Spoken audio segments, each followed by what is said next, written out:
சங்கீதம் 111 அதிகாரம் 1 வசனம் முதல் 10 வசனம் வரை.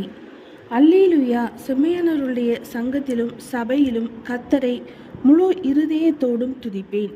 கர்த்தரின் செய்கைகள் பெரியவைகளும் அவைகளில் பிரியப்படுகிற எல்லாராலும் ஆராயப்படுகிறவைகளுமாய் இருக்கிறது. அவருடைய செயல் மகிமையும் மகத்துவமும் உள்ளது. அவருடைய நீதி என்றென்றைக்கும் நிற்கும்.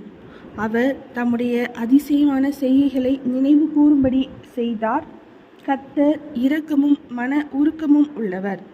தமக்கு பயந்தவர்களுக்கு ஆகாரம் கொடுத்தார். தமது உடன்படிக்கையை என்றென்றைக்கும் நினைப்பார்.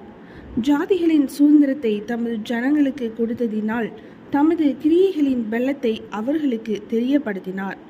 அவருடைய கரத்தின் கிரியைகள் சத்தியமும் நியாயமுமானவைகள். அவருடைய கட்டளைகள் எல்லாம் உண்மையானவைகள்.